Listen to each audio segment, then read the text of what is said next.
Hello everyone, and welcome to the Gaming News. I am Jules Gill, joined by the lovable rogue that is Josh Brown. Hello. How are you today, Josh? Hi, thank you very much. We were doing some vocal exercises to warm up, and we hope that you'll do them with us today. So after three, the la lay loo lay low, the la lay loo lay low. The la la lay lay low. Let's hit that jingle. What's that? There's news? Oh my gosh! Guess it's time for Jules and Josh! Oh, we are back in the room, and today we are talking about everyone's favourite grumpy superhero. No, it is not Simon Gallagher, who manages the HR department, but it is in fact Batman.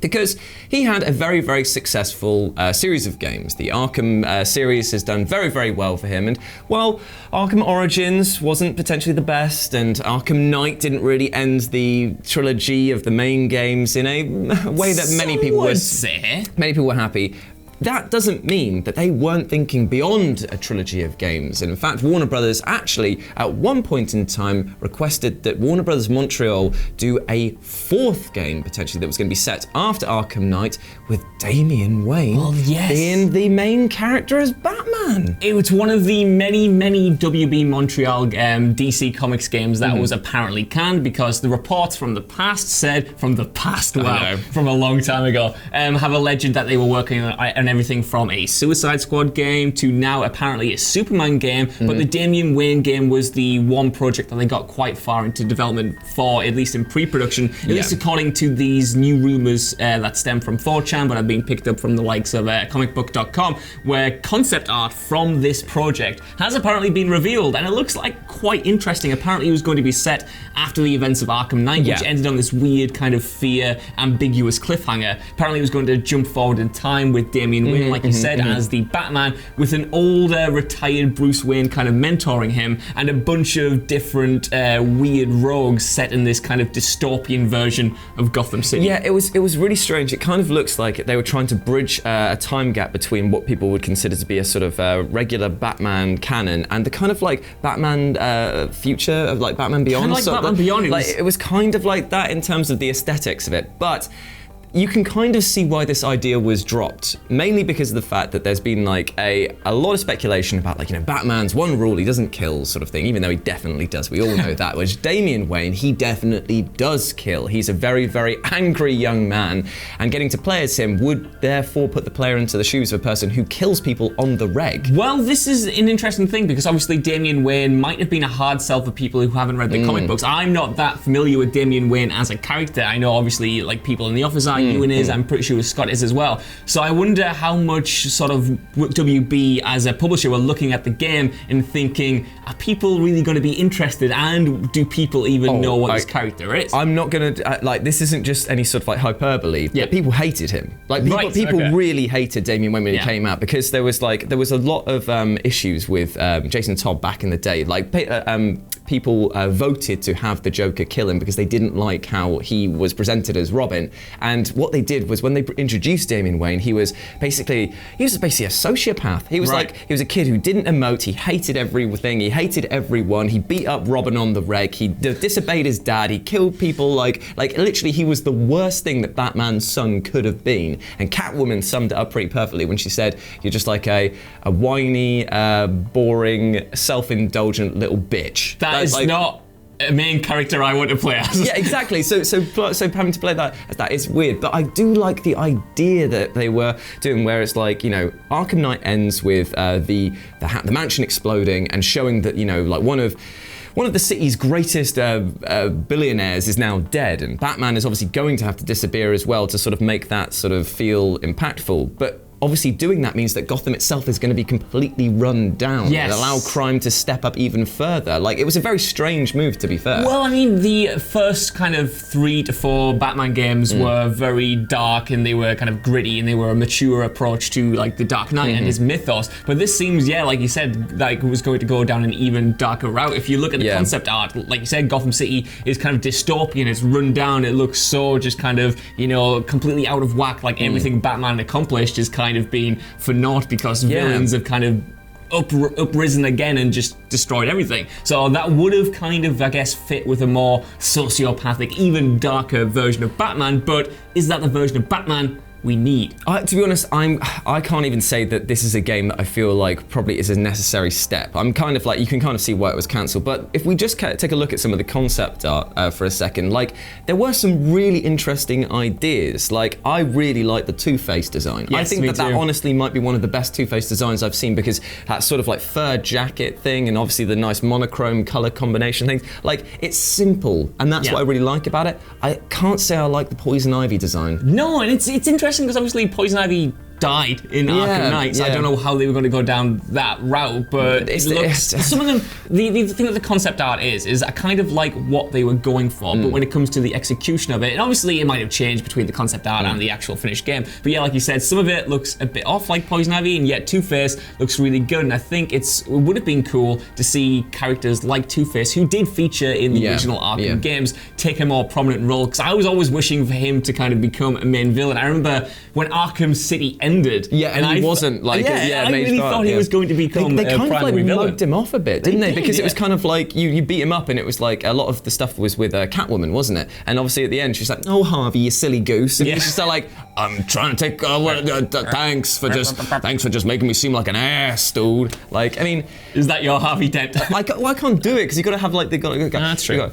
Show me like an ass, dude. Like it's dribbling. Oh man, come on. But the thing is that one of the it could be the concept of this game was going to be focused around lineage. Because it looked like that Two-Face was one of the very few people that would have been a survivor of the previous Batman battles. We didn't see any Penguin stuff. Obviously, the Joker is very dead at this point. So he kind of is the last vestige of an old Batman villain. And maybe the new Poison Ivy is somebody else who's discovered her research. Yeah. There's a new Black Mask, obviously, which was another femme fatale style person. Apparently, according to the Twitter back and forths about this concept art, there was an even more sexually suggestive version of the Black Mask figure, but we don't have access to that, and the person who revealed all these leaks wasn't showing it either. However, one of the really interesting people that was added into the mix was Gorilla Grodd. Yeah, I mean, it's weird, this one. This is one where I was reading it, and maybe it's just my lack of DC knowledge in general, but I was thinking, who is Gorilla Grodd? And then you rightly informed me that it is apparently a Flash villain. Yeah, well, he mainly fights the Flash, and it's so his backstory is basically, genetic mutations. One of the smartest beings on the planet, likes to lead an army of lesser sort of animal-based people.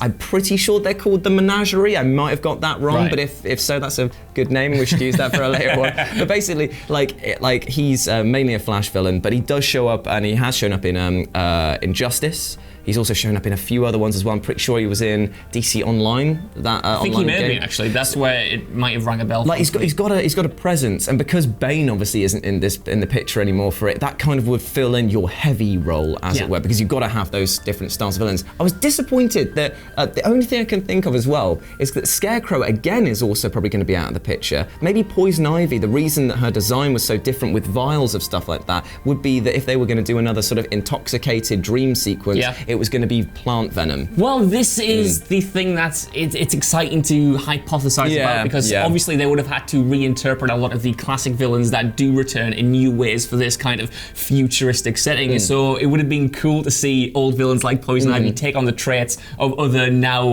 villains that aren't around anymore, like the Scarecrow.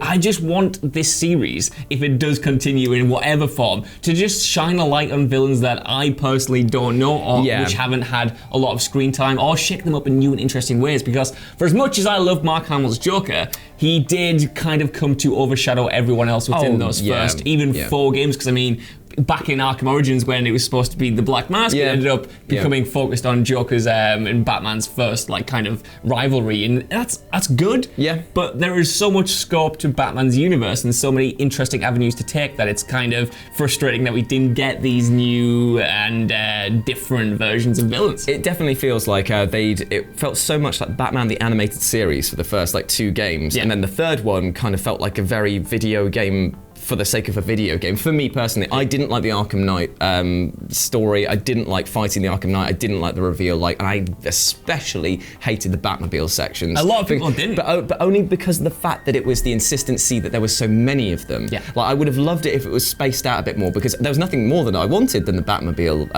in Arkham Asylum, for example, and Arkham City. But when I got it, I was like, thanks for giving me too much. However, it does bring us back to one of the concept art pieces, which shows a nice sort of cityscape, but Batman on the Bat-bike. Now, that, to me, again, I would be hyped for, because they'd have made it into a tank somehow. Oh god, it would have. The wheels would have gone sideways, and he would have gone into like a little hover buggy thing and been like, "You can't kill me." It's like, you've got no protection. How are you surviving all this? I kind of want that now.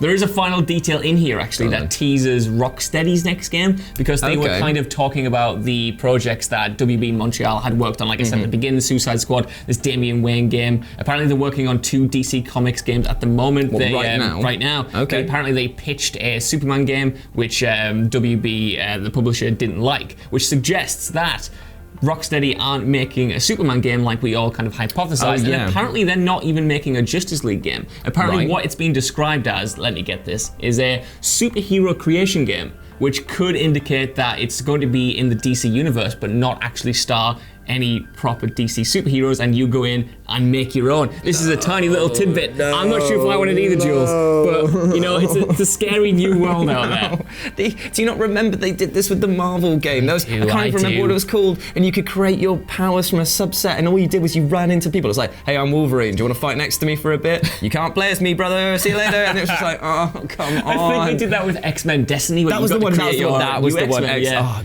God damn, that game had such good potential, but it sucked. Maybe Rocksteady can do it, justice. That age-old premise. Finally let me create my own superhero, but, who knows? Who knows what anyone's even doing? Who knows? They'll obviously take these with a pinch of salt. They have kind of been verified by other insiders, but at this point, when it comes to Batman-related news, we should all know to kind of, throw a pinch of salt over our shoulder. Yeah, definitely.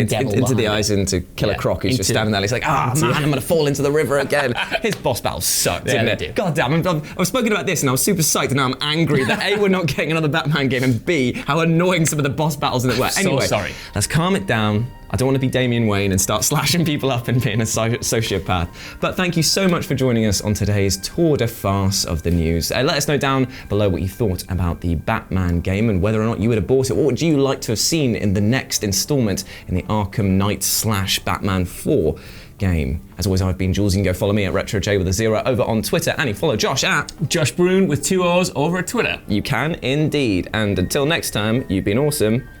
Bye. I've been held at gunpoint. Bye. I'm gonna treat you like Paris Batman. No! Joe, chill, brother.